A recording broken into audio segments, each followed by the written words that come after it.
Welcome to the first ever Gujarati IT education YouTube channel Mentorize. Here you can start your IT journey in your own language Gujarati. So hello મિત્રો, આ છે episode number 6 અને જો episode number 5 ના જોયો હોય તો જોઈ લેજો, જેની લિંક મેં ડિસ્ક્રિપ્શનમાં આપી છે. અને જેમાં આપણે આઉટપુટ ડિવાઇસ વિશે શીખી ગયા કે આઉટપુટ ડિવાઇસ શું હોય છે અને કઈ રીતે વર્ક કરે છે અને કેટલા ટાઈપના હોય છે. તો જો એ વિડીયો ના જોયો હોય તો જોઈ લેજો. અને આ છે એપિસોડ નંબર 6, જેમાં આપણે જોવાના છે સ્ટોરેજ ડિવાઇસ, કે સ્ટોરેજ કઈ રીતે થાય છે એ તો તમને ખબર છે, પણ કેટલા ટાઈપના ડિવાઇસમાં થાય છે એ તમને નહીં ખબર હોય. તો આજે આપણે એ જ શીખવાના છીએ. તો વિડીયો સ્ટાર્ટ કરતા પહેલા વિડીયોને લાઈક કરો, ચેનલને સબસ્ક્રાઇબ કરો અને આ વિડીયોને તમારા બધા મિત્રો સુધી શેર કરો, જેથી તેમને પણ વિડીયો હેલ્પફુલ બની રહે. તો ચાલો વિડીયો સ્ટાર્ટ કરીએ. હવે આપણે સ્ટોરેજ ડિવાઇસ જોવાના છે કે સ્ટોરેજ ડિવાઇસ શું હોય છે, કેટલા ટાઈપ હોય છે અને કઈ રીતે વર્ક કરે છે.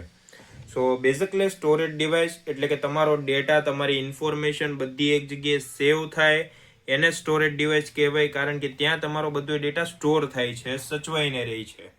સો હવે આપણે જોશું કેટલા ટાઈપના સ્ટોરેજ ડિવાઇસ હોય છે. સો ફર્સ્ટ સ્ટોરેજ ડિવાઇસ છે કેચ મેમરી. ડેફિનેશન એવી છે કે કેચ મેમરી સીપીયુ અને મેઇન મેમરી એટલે કે રેમ વચ્ચે રહેલી બહુ ફાસ્ટ મેમરી છે. એટલે કે હવે સમજો કે તમે અત્યારે કોઈને કોલ કર્યો, તમારા મિત્રને તમે વાત કરતા હોય કંઈ, તો તમે અહીંથી કીધું કે ભાઈ મારી આ જે નોટબુક જે તારી પાસે રહી ગઈ છે કાલ લેતો આવજે. તો તમે કોલ કર્યો અને તમારા દોસ્તારને વસ્તુ સંભળાઈ પણ ગઈ. તો હવે ઘણીવાર કેવું થાય કે નોર્મલ તમે કોલ કર્યો અને વાઈફાઈથી તમારો ફોન કનેક્ટ છે, તો તમારા દોસ્તારને તમે અત્યારે બોલશો ને 1 સેકન્ડ પછી અવાજ જશે ત્યાં, કારણ કે એનું ટાવર છે આપણું એ સ્ટેબલ નથી, વાઈફાઈ છે. એટલે ઘણીવાર જે લોકોની ત્યાં વાઈફાઈ હશે તેમને ખબર છે કે વાઈફાઈ પર કોલ કરો એટલે કઈ રીતનો અવાજ તમારો કપાઈને જતો હોય છે. તો એમ જ કમ્પ્યુટરની અંદર જે એની મેમરી રહેલી છે અને રેમ છે, એ બે વચ્ચે જે ડેટા ટ્રાન્સફર થાય છે તેની સ્પીડ હોય છે, તેને વધારવાનું કામ કરે છે કેચ મેમરી. એટલે કે તમે ફોન કર્યો કોઈક દોસ્તારને અને વાઈફાઈ પર કોલ છે તમારો અત્યારે, તો સ્પીડ ધીમી હશે, 1 સેકન્ડ રહીને તમારો અવાજ જશે. પણ એની જ જગ્યાએ તમે વાઈફાઈમાંથી કાઢી નાખો અને નોર્મલ મોડમાં તમે વાત કરતા હોય તમારે રિચાર્જ ઉપર જ, તો તમારે શું થાય, અવાજ અત્યારે તમે કીધું કે ભાઈ મારી નોટ કાલ લેતો હોય ને ઓલાને એ જ ટાઈમે સંભળાશે. વાઈફાઈ કરતા સ્પીડમાં એનો અવાજ અહીંથી પોકશે.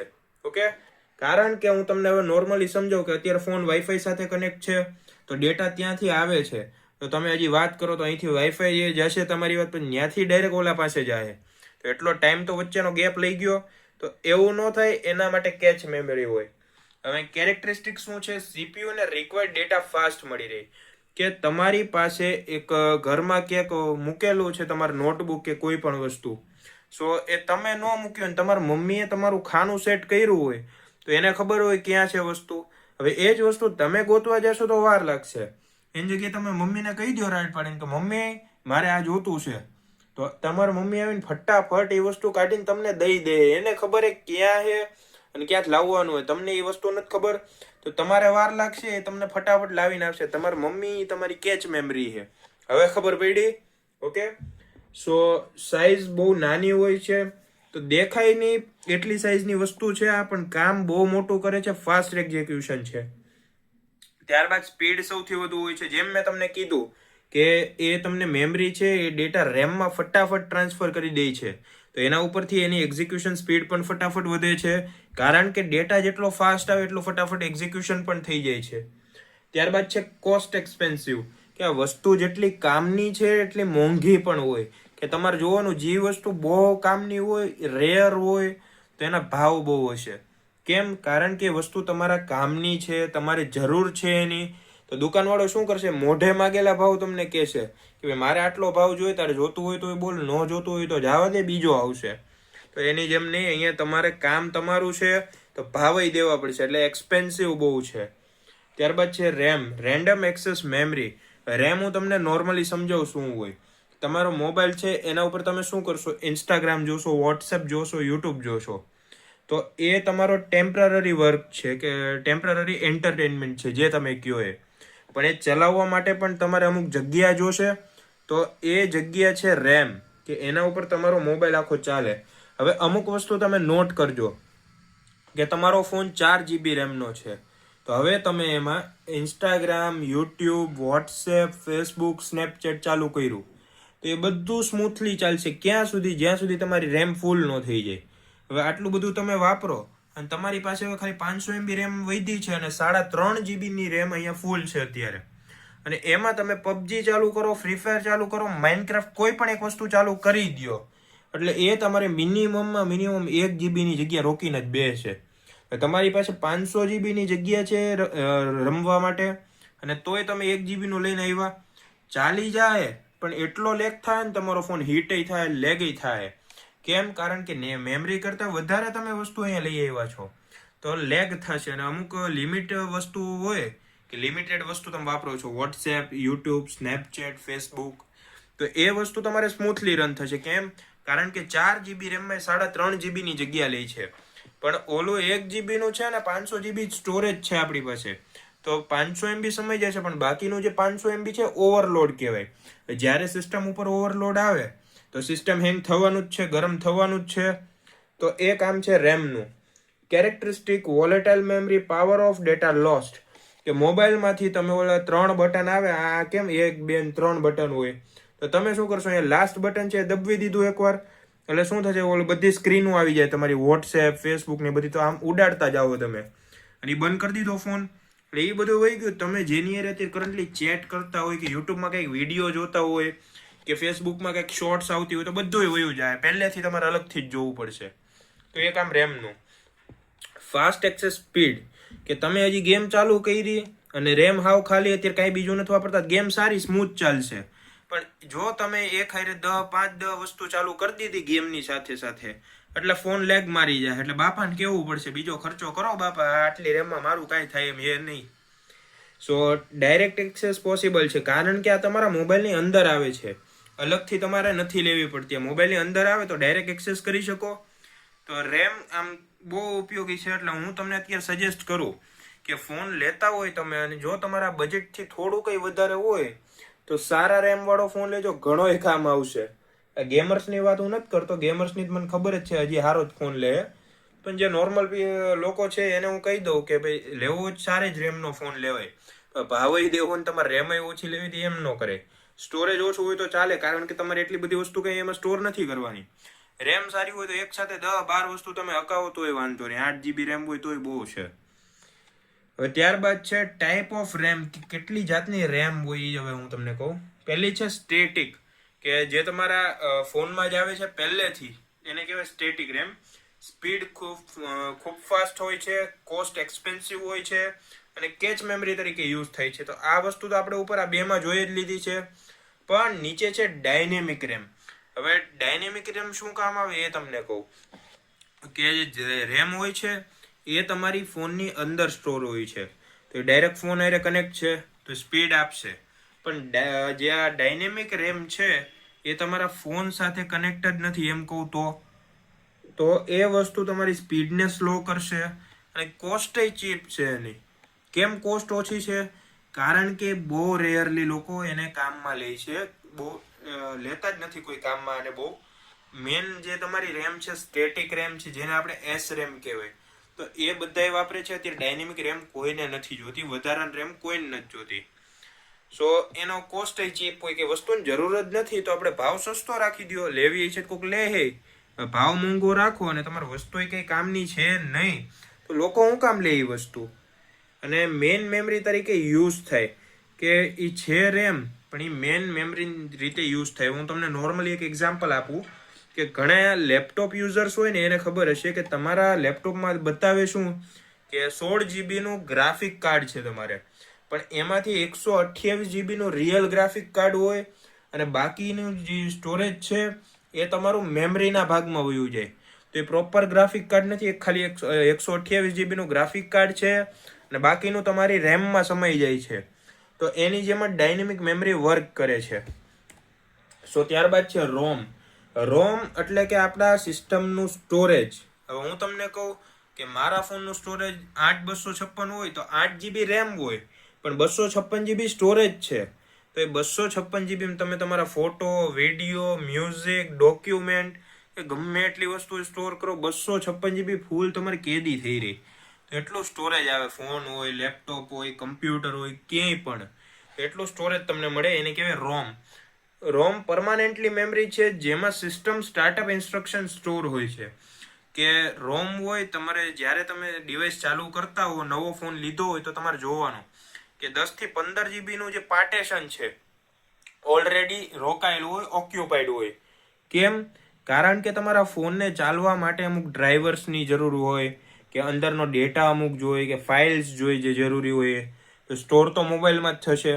તો સ્ટોરેજમાં એને સ્ટોર કરી દે છે. અને હવે સમજો કે 64 જીબી સ્ટોરેજ વાળો ફોન લીધો તમે, તો વાપરવા કેટલું મળશે તમને? 51 થી 52 જીબી જ મળશે વાપરવા. બાકીનો જે ભાગ છે એ તમારા ઓપરેટિંગ સિસ્ટમ હોય એન્ડ્રોઈડનો, તો તેને ઓક્યુપાય કરી લીધો છે. અથવા તમારી પાસે 128 જીબી સ્ટોરેજ હોય તો એમાંથી તમને વાપરવા કેટલું મળતું હોય? તો 115 થી 117 જીબી મળતું હોય. તો એ રીતે અલગ અલગ સ્ટોરેજના ભાગ પડી જાય છે કે આટલો ભાગ ઓપરેટિંગ સિસ્ટમને જ આપો, કે તમારી પાસે આટલો ભાગ છે એમાંથી આ ઉપરનો ભાગ છે આટલો ભાગ એ ઓપરેટિંગ સિસ્ટમનો, ત્યારબાદ આટલો ભાગ છે એ તમે યુઝ કરી શકો આટલો ભાગ, પણ આ ભાગ ઓપરેટિંગ સિસ્ટમનો જ રહેશે. તો એટલો ભાગ મેમરીમાં સ્ટોરેજ હોય, બાકીનો આપણે યુઝ કરી શકીએ. નોન વોલેટાઇલ મેમરી છે. અને એમાં શું હોય હું તમને કહું, નોર્મલી કે તમે ઇન્સ્ટાગ્રામ વાપરો છો તો તમારો આઈડી પાસવર્ડ, કે તમારું પ્રોફાઇલનું નામ, ડીપી, પ્રોફાઇલના પિક્ચર્સ આવે, કે તમારા સ્ટોરેજ જે તમે અપલોડ કર્યા હોય ડીપી અથવા કોઈ ફોટો હોય, તો એ બધું નથી ડિલીટ થતું. જ્યારે તમે આમ એપ્લિકેશન કાઢી નાખો છો ને ફોનમાંથી, ત્યારે એ વસ્તુ ડિલીટ નથી થતી, તમારા સ્ટોરેજમાં સ્ટોર કરેલી છે. તો એ નોન વોલેટાઇલ કહેવાય. વોલેટાઇલ એટલે કે ઇન્સ્ટાગ્રામમાં ચેટ કરો છો કોઈ સાથે, આમ ઉડાડી દીધું, તો પાછું ઇન્સ્ટાગ્રામ ખોલો, ચેટનું ઓપ્શન ખોલો, એમાં એની ચેટ ખોલો અને પછી મેસેજ કરો. નોન વોલેટાઇલ એટલે ઇન્સ્ટાગ્રામનું તમારું નામ છે, તમારી ડીપી છે, કે તમે જે અપલોડ કરેલા ફોટા છે એ ક્યાંય નહીં જાય, એમાં ને એમાં જ રહેશે. એટલે કે નોન વોલેટાઇલ છે. અને ડેટા પરમાનન્ટ રહી છે એમાં, કારણ કે એ સ્ટોરેજ છે, રેમ નથી. રેમ તરત ભૂસાઈ જાય, સ્ટોરેજ ભૂસાઈ નહીં, પરમાનન્ટ જ હોય. અને મોસ્ટલી રીડ ઓનલી, કે સ્ટોરેજ તમે નોર્મલી રીડ કરી શકો, જોઈ જ શકો. એમાં તમે કંઈ ઇમ્પ્રુવમેન્ટ ન કરી શકો કે ભાઈ સ્ટોરેજ મારું 128 જીબી તો હું 512 જીબી કરી નાખું અહીંયા ક્લિક કરીને. એના આટલું અલગથી તમારે નખાવવું પડે. સ્ટોરેજ આવે જે અલગથી રોમ, એ નખાવવી પડે. આમ અંદર તમે કંઈ એડિટ બેડિટ કરી ન શકો કે ભાઈ મારે ખર્ચો એ નથી કરવો, હું અહીંથી આમ દબવી દઉં એટલે 512 જીબી થઈ ગયું, એમ ન થાય. સો સ્ટોરેજમાં એવું હોય કે તમે બદલી ન શકો, ડેટા પરમાનન્ટ રહેતો હોય એમાં સ્ટોરને. નોન વોલેટાઇલ છે કે તમે ઉપરથી એપ કાઢી નાખો તો એનો ડેટા જાતો નથી ક્યાંય. ત્યારબાદ છે હાર્ડ ડિસ્ક. હાર્ડ ડિસ્ક હું તમને નોર્મલી કહું કે અમુક લોકો નથી ખબર, તો એ તમે ફોન વાપરતા હશો ને એની સાથે એક પેનડ્રાઈવ પણ તમે વાપરો ક્યારેક ક્યારેક, કે મારા ફોનમાં 64 જીબીની જગ્યા છે પણ પિક્ચરનો બહુ શોખ છે ને બાપા પિક્ચર જોવા જવા થિયેટર નથી જવા દેતા. તો શું કરશો તમે? ટેલિગ્રામ ઉપર કંઈક મૂવી આવ્યું, ક્રોમ ઉપર કંઈક મૂવી આવ્યું, ડાઉનલોડ કરી લીધું, પણ ફોનમાં તો અમે એમ નથી. તો એક પેનડ્રાઈવ આવે, અલગથી આવે, સ્ટોરેજ તમારું આવડું નાનું અમથું.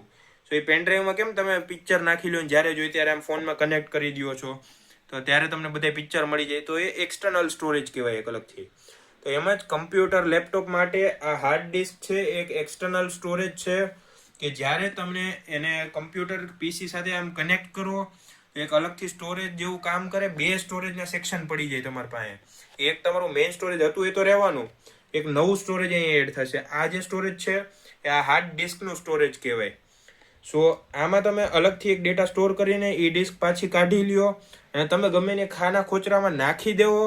10 વર્ષ પછી કાઢશો તો એમાં ડેટા હશે જ, ડેટા ક્યાંય નહીં જાય.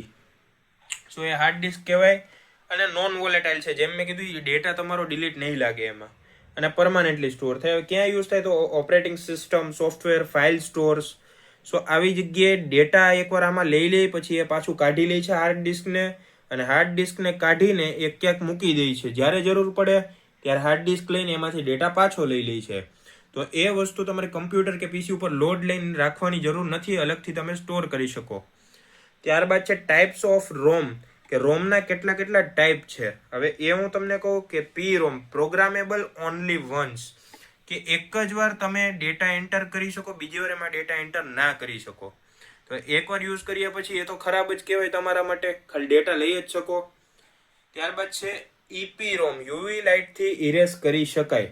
કે જે આ EEPROM છે, હવે યુવી લાઇટ એટલે હું તમને નોર્મલી કહું કે કર્વ ડિસ્પ્લેવાળા ફોન હોય ત્યાં તમે રીલમાં ઘણી વાર જોતા હશો કે કર્વ ડિસ્પ્લેવાળા ફોન છે એની ઉપર કાચ લગાવ્યો અને યુવી રેઝ નાખે, આમ લાઇટ નાખે. તો એ યુવી રેઝ જ્યારે આ EEPROM ઉપર પડે તો તઈ એનો ડેટા ઇરેઝ થઈ જાય, ડિલીટ થઈ જાય. તો યુવી લાઇટથી તમે એને ડિલીટ કરી શકો. એન્ટર તમે તમારી રીતે કરી દો, પણ ડિલીટ કરવા માટે EEPROMમાં યુવી લાઇટ જોઈએ. ત્યારબાદ છે EEPROM એટલે કે ઇલેક્ટ્રિકલી ઇરેઝ પ્રોગ્રામેબલ પોસિબલ. એટલે કે ઇલેક્ટ્રિકલી તમે કમ્પ્યુટરથી જ એને ડિલીટ કરી શકો એનો ડેટા, કે કોઈ પણ ડેટા રીડ કરવાનો હોય તો એ પણ કમ્પ્યુટરથી જ કરી શકો. એમાં કાંઈ યુવી લાઇટ કે એવું નાખવાની જરૂર નથી, વધારે ખર્ચો નથી કરવાનો એમાં. ત્યારબાદ છે યુવી EEPROM, યુવી રેઝથી ઇરેઝ થાય. હવે જેમ મેં કીધું યુવી લાઇટથી થાય તો યુવી રેઝ પણ અલગ આવે, લાઇટ અલગ ને રેઝ અલગ આવશે.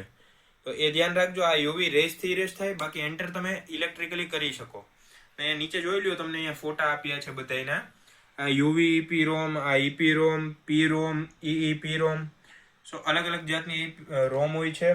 ત્યારબાદ છે ફ્લોપી ડિસ્ક. હવે ફ્લોપી ડિસ્ક મેં તમને હાર્ડ ડિસ્ક જેમ કીધું ને એમ જ ફ્લોપી ડિસ્ક આવે છે, એક્સટર્નલ સ્ટોરેજ આવે છે, તમારે કમ્પ્યુટરની અંદર નહીં આવે. So floppy disk old removable storage device છે કે very low storage low storage એટલે કે બહુ ઓછા પ્રમાણમાં તમે આમાં સ્ટોર કરી શકો ડેટા, બહુ બધો ન કરી શકો. કે હવે તમારી પાસે 15-20 જીબીનો ડેટા છે અને તમારી પાસે ફ્લોપી જે ડિસ્ક છે આવડ્યા એ 2 જીબીની છે, બાકીનો ડેટા ક્યાં કરશો? તો એ તમારી પાસે જે સ્ટોરેજ છે એના માટે તમારે 7 થી 8 ફ્લોપી ડિસ્ક જોશે અલગ અલગ ડેટા જમા કરવા માટે. તો ફ્લોપી ડિસ્ક સ્ટોરેજ ઓછું આપે છે તમને અને સ્પીડ સ્લો આપે છે. તો એ પહેલાં હું રિમૂવ કરી નાખતા હતા આપણે, તો અત્યારે હવે એની જરૂર જ નથી રહી, કેમ કે અત્યારે નોર્મલ સ્ટોરેજ જ એટલું આવી ગયું છે. ત્યારબાદ છે CD કોમ્પેક્ટ ડિસ્ક. કે હવે આ CD તમે ઘણા જોઈ છે, રકાબી જેવી છે કે કોકના લગ્ન હોય એની કેસેટ ઉતારી હોય ને પાછા વારે ઘડીએ ટીવીમાં ચડાવી દે કે આ જોવો અમારા છોકરાના લગ્ન થયા હતા, આટલી તૈયારી કરી હતી, આટલા મહેમાન આવ્યા હતા. પાછું એકની એક વસ્તુ 17 વાર દેખાડે ને ઘરે જઈને તઈ, એટલે ત્યાં જાતા નહીં પાછા તમે, તમને પકવી નાખશે. આ CD છે, કેસેટમાં આપણે પહેલાં ગેમોય આવતી, તમને ન ખબર હોય કહી દઉં કે આ તમે DVDમાં નાખો ને, જે આ ઉપર જો DVD દેખાય તો એમાં CD તમે નાખો ને એટલે ગેમના ઓપ્શન્સ ઘણા બધા આવતો. સુપર મારિયો જેવી ગેમો બહુ રમી અમે. તો એ ટાઈમે આ CD ને આપણે એન્ટર કરતા DVDમાં, પછી ગેમોય રમતા હતા, આમાં પિક્ચર આવતા હતા, ઘણા અલગ અલગ જાતના પિક્ચરની CDઓ વેચાતી હતી. એવું નહોતું કે એક જ પિક્ચર આવતું, 3-4 પિક્ચર નાખી દે CDમાં ને CDનો ભાવ એટલે 100-200 રૂપિયા પ્રમાણે વેચતા એ લોકો તઈ. તો CD ખરીદવા એ લોકો લાઈનો લગાવતા કે નવી પિક્ચર આવી છે એની CD નીકળી તરત લેતા આવે આપણે, કે વારો નહીં આવે. તો CDની તો બહુ કિંમત હતી, પણ સ્ટોરેજ હતું 700 MB જેટલું. તમને એમ થશે કે 2-4 મૂવી છે ને 700 MB સ્ટોરેજ, પણ તે જે મૂવી તમે અપલોડ કરતા હોય એમાંથી ક્વોલિટી એવી બધી ન હોય એમાં. તો ક્વોલિટી લો ક્વોલિટીમાં તમે કેટલું એક્સપેક્ટ કરો? 150 MB, વધીને 200 MB. તો એ આમાં 3 પિક્ચર આવી જાય. તો એ રીતે CDમાં પિક્ચર, ગેમ, ફોટોઝ બધું અપલોડ થતું હતું. તમને નોર્મલી તો આ CD જોવામાં કંઈ લાગશે નહીં, પણ અંદર ઘણોય ડેટા હોય. હવે તમારે જો આ બહુ ડીપમાં સમજવું હોય તો તમે OS આવે, ઓપરેટિંગ સિસ્ટમ એક સબ્જેક્ટ આવે છે, એમાં ડિસ્ક ઓર્ગેનાઇઝેશનમાં ફિઝિકલ સ્ટ્રક્ચર, યુટ્યુબમાં સર્ચ મારજો તમે કે OS in which disk organisation physical structure. આ વસ્તુ તમે સર્ચ મારજો, તમને આનો આખું ખબર પડશે કે કઈ રીતે CD વર્ક કરે છે, કઈ રીતે એમાં ડેટા એન્ટર થાય છે, કઈ રીતે ડેટા બહાર નીકળે છે, કઈ રીતે લખાય છે, ભૂસાય છે, બધી વસ્તુ. તો એ વસ્તુ તમારે જોવી હોય તો એકવાર સર્ચ કરી લેજો. ત્યારબાદ છે DVD. મેં કીધું CD હોય એને રીડ કરવા માટે DVD વપરાય. કે CD નો તમે અંદર નાખીએ આમાં CD ને DVD ની અંદર, આ જુઓ તો એક પ્લેટ બાર આવે, પ્લેટ બાર આવે ને એટલે CD અંદર મૂકો ને પ્લેટને અંદર પાછી જવા દેવાની. હવે આ ડિસ્ક હોય તમારી, જે આ CD છે, તો એ અંદર જાય DVD ની અંદર, તો DVD શું કરશે? એનો ડેટા પોતાની અંદર સમાવી લેશે. સો એ અંદર જશે જ્યારે, તો કેસેટની અંદરનો જે ડેટા છે DVD માં પણ સમાઈ જાય. તો DVD CD કરતાં વધુ સ્ટોરેજ કેપેબિલિટી ધરાવે છે, કે કેપેસિટી ધરાવે છે. કે CD 700 MB ની જગ્યા ધરાવતી તો DVD 8-9 GB ની જગ્યા લઈ જ જાય. આમાં લખ્યું છે 4.5 GB થી 8.5 GB જેટલું સ્ટોરેજ આપતી હતી. કે કે સીડી કરતાં 10 થી 11 ગણું સ્ટોરેજ આપતી આ. તો ડીવીડી એટલે હેલ્પફુલ હતું કે સીડીમાં જ્યારે વસ્તુ ઓછી સમાવવા લાગી તો હવે ડીવીડીમાં પણ વસ્તુ સ્ટોરેજ આવી ગયું હતું કે તમે એમાં વસ્તુ સમાવી શકો. ફોટો હોય, વિડીયો હોય, ગેમ હોય, ગમે એ વસ્તુ હોય તમે એમાં સ્ટોર કરી શકતા હતા. ત્યારબાદ છે ફ્લેશ મેમરી. ફ્લેશ મેમરી એ સોલિડ સ્ટેટ મેમરી છે કે એ તમારા ડિવાઇસમાં આવેલી જ હોય પહેલેથી, તમે રિમૂવ જ ન કરી શકો. એમાં ને એમાં ચોટીને પડી રહી કે ભાઈ મારું આ માયકું છે અને હું અહીંથી ક્યાંય જવાની નથી. એની જેમ તો નો મૂવિંગ પાર્ટ્સ, કે આનો પાર્ટ્સ તમે ક્યાંય મૂવ નથી કરી શકતા. ફાસ્ટ એક્સેસ, કે આનો એક્સેસ તમે એટલે ફાસ્ટ કરી શકો કારણ કે તમારા ડિવાઇસમાં હોય, અંદર હોય, બહાર ન હોય, અંદર દટાયેલી હોય ઠેઠ લગણ. તો એનો એક્સેસ એટલે તમે ફાસ્ટ કરી શકો. અને નોન વાયોલેટ એટલે કે આનો ડેટા જ્યારે તમે આમ ફોનમાંથી કેમ ઇન્સ્ટા, વોટ્સએપ કાઢી નાખતા વયો જતો, આમાં એવું ન હોય. બધો ડેટા આની અંદર સ્ટોર રહે, નાનામાં નાનો ડેટા એમાં સ્ટોર રહે. ત્યારબાદ છે પેન ડ્રાઈવ, મેમરી સ્ટિક, અને જે આ તમે જોવો છો પેન ડ્રાઈવ, તેને મેમરી સ્ટિક પણ કહેતા પહેલા, કારણ કે મેમરી હોય તો આવડી સ્ટિકમાં સમાઈ જતી એટલે મેમરી સ્ટિક કહેતા એને. So portable USB storage device. Portable, ગમે ત્યાં સમાઈ જાય. હું અહીંયા લગભગ મારે અહીંયા ખીચામાં નાખું કે અહીંયા પેન્ટના ખીચામાં નાખું, બધી વસ્તુમાં સમાઈ જાય. પેનડ્રાઈવ આટલી અમથી આવતી. ઘણા પહેલાના તમે જોજો તો લગભગ તમે નહીં જોયા હોય, પણ એ ટાઈમમાં લોકેટ આવતું ને એમાં પેનડ્રાઈવ અહીંયા ભરાવીને ફરતા લોકો કે ભાઈ લોકેટમાં નાખી દીધું પેનડ્રાઈવ અને પેનડ્રાઈવ અંતાડી દો. જે જોતી હોય આ પેનડ્રાઈવ કાઢી, આ ફોનમાં લગાવી, પિક્ચર જોયા, પિક્ચર કાઢી લીધા, પેનડ્રાઈવ પાછી મૂકી દીધી. એ રીતે વાપરતા ઘણા લોકો. એટલે એટલી પોર્ટેબલ હતી, ગમે ત્યાં તમે લઈને ફરી શકો આને. કંપાસમાં નાખીને તમે ફરો ને તોય કોઈ કાંઈ ન કહે, કેમ કે એમાં ખબર જ ન પડે તમારી પાસે પેન ડ્રાઈવ છે. બૂટમાં નાખી દો ગમે ત્યાં. એની કેરેક્ટરિસ્ટિક છે કે ઇઝી ટુ કેરી, ગમે ત્યાં લઈ જઈ શકો. આમ હાથમાં પણ આમ પકડીને લઈ જાઓ કે ખીચામાં નાખી દો, કોઈ કાંઈ વાંધો નહીં આવે. હાઈ સ્ટોરેજ કેપેસિટી, કે પેન ડ્રાઈવ તમે જોજો 64 GB, 128 GB, 2 GB, 4 GB, 16 GB, 32 GB બધી ટાઈપની આવે. જેટલું સ્ટોરેજ જોઈએ એવડી પેન ડ્રાઈવ આવે, પણ ભાવ સામો એવો દેવડવો પડે. પ્લગ એન્ડ પ્લે ડિવાઇસ, કે ડિવાઇસની અંદર તમારે પ્લગ ઇન કરવાનું કે આ મારો ફોન છે તો આ પેન ડ્રાઈવ હોય, હું અહીંયા એન્ટર કરું ફોનમાં તો બધો ડેટા અહીંયા આખો દેખાશે. પેન ડ્રાઈવ આટલી જ છે, આખો ડેટા તમને ફોન ઉપર દેખાશે કે પેન ડ્રાઈવમાં શું છે. તો પેન ડ્રાઈવનો ડેટા તમે ડિલીટ કરી શકો, કે જોઈ શકો, કે એમાં કંઈ એડિટ કરવું હોય તો એ પણ કરી શકો. સો પેન ડ્રાઈવ એટલું આમ સારું સાધન છે. અત્યારે પ્રમાણે જોવા જાવ ને તો તમારે કાંઈ સ્ટોરેજ લઈને ફરવું નહીં પડે. તો મોસ્ટ ઓફ લોકો અત્યારે આ જ વસ્તુ વાપરે છે, કે ઘણા પ્રોગ્રામર હોય કે પોતાનો જે કોડ હોય પેન ડ્રાઈવમાં લઈને જ ફરતા હોય ઘણા, અને ઘણા કોપી કરીને પેન ડ્રાઈવમાં લઈ લે. એટલે કોડ તો એનો પડ્યો રહે, ખાલી કોપી વર્ઝન એને પેન ડ્રાઈવમાં આવી જાય. તો આ રીતે લોકો સેફલી એનો ડેટા એકબીજા જગ્યાએ પહોંચાડે. પછી છે ઝીપ ડિસ્ક. ઝીપ ડિસ્ક શું છે? રિમૂવેબલ મેગ્નેટિક સ્ટોરેજ ડિવાઇસ છે, કે કમ્પ્યુટરમાંથી જ્યારે કાઢવું હોય ત્યારે કાઢી લ્યો, જ્યારે ફિટ કરવું ત્યારે ફિટ કરી દો. એવું કંઈ નહોતું કે આમાં ફિટ જ રહેવું જોઈએ કાં તો અલગ જ રહેવું જોઈએ, જેમ રાખવું એમ રહેતું. અને ફ્લોપી ડિસ્ક કરતાં વધુ કેપેસિટી હતી, કે ફ્લોપીમાં જેટલો સ્ટોરેજ આવતું હતું એના કરતાં વધારે સ્ટોરેજ આમાં આવે છે. અને નાવ રેરલી યુઝડ, કે બહુ ઘણી જગ્યાએ, ઓછી જગ્યાએ યુઝ થયા, ઘણી ઓછી જગ્યાએ, કે બહુ યુઝ જ નથી થતી આ વસ્તુ. કેમ કે SSD અત્યારે છે એ બહુ હાઈ કેપેસિટી વાળી આવી ગઈ છે, જેમ કે 128, 256, 512, 1024, તો એમ ઘણા સ્ટોરેજ વાળી કેપેસિટી વાળી આવી ગઈ છે અત્યારની SSD. સો આ વસ્તુની અત્યારે ડિમાન્ડ જ નથી, યુઝ જ નથી ક્યાંય. બહુ રેયરલી કે જેની પાસે જૂનામાં પડી છે ટાઈમની તો એ યુઝ કરતા હોય તો એ કરતા હોય, અત્યારે કંઈ ખબર નહીં હવે. ત્યારબાદ છે Jaz disk. Jaz disk high capacity removable disk હતી, કે તમારો જે બહુ આમ હાઈ લેવલનો ડેટા હોય ને એને રિમૂવ કરવાની તેવડ રાખતી, અને એટલું સ્ટોરેજ એ કરી લેતી હતી કે એમાં તમે લગભગ ગણો ને 100 GB નો ડેટા નાખી દીધો હોય ને તો એટલોય તમે એમાં સ્ટોર કરી શકતા હતા. તો કેરેક્ટરિસ્ટિક શું છે? તો યુઝડ ફોર બેકઅપ, કે કંપનીનો નાનોમાં નાનો ડેટા હોય, કે તમારા નાનામાં નાના ફોટો, વિડીયો, એપ, ગેમ બધું આમાં સ્ટોર કરીને રાખતાની બેકઅપ માટે વપરાતી, કે જ્યારે તમારો ડેટા ઉડી ગયો હોય તો આ તમે જાઝ ડિસ્ક છે એ તમારા ડિવાઇસમાં ઇન્સ્ટોલ કરો અને એની અંદરથી તમે બધો ડેટા લ્યો. હવે ઇન્સ્ટોલ મીન્સ એવું નહીં પ્લે સ્ટોરમાં જઈને ઇન્સ્ટોલ કરો કહું હું. ઇન્સ્ટોલ મીન્સ કે આને તમારા ડિવાઇસ સાથે કનેક્ટ કરો. તો એ રીતે કનેક્ટ કરો અને ત્યારબાદ બધો ડેટા તમે બેકઅપમાં પાછો લઈ શકો. ત્યારબાદ છે super disk. Super disk improved version of floppy technology. Floppy disk હતી એનું અપડેટ વર્ઝન છે, એના કરતાં સારું વર્ઝન છે આનું. કે એની કેરેક્ટરિસ્ટિક એવી હતી કે બેટર કેપેસિટી દેન ફ્લોપી, કે ફ્લોપી કરતાં વધારે સ્ટોરેજ આવતું હતું આમાં. ફ્લોપીમાં સમજો કે 8-9 GB નું આવતું હોય તો આમાં 50 GB જેટલું પણ આવતું, કારણ કે એના કરતાં ઘણું અપગ્રેડ લેવલનું હતું આ. અને ત્યારબાદ છે રેરલી યુઝ ટુડે. તો જેમ મેં કીધું એમ કે જીપ ડિસ્ક હતી એની જેમ ખૂબ ઓછી યુઝ થાય છે, કે ઘણા લોકો આને યુઝ અત્યારે કરતા જ નથી. SSD જેવી આવી ગઈ છે કે લોકોને આ વસ્તુની યુઝ કરવાની જરૂર નથી પડતી, તો યુઝ શું કામ કરવું આને. સો આટલા સ્ટોરેજ ડિવાઇસ હતા, અને જેટલા હતા એટલા મેં તમને બતાવી જ દીધા છે, કાંઈ બાકી નથી. તમારે બહાર જઈને કાંઈ ગોતવું નહીં પડે. તો આટલા ડિવાઇસ હતા, ઇનફ છે આટલા શીખવા માટે.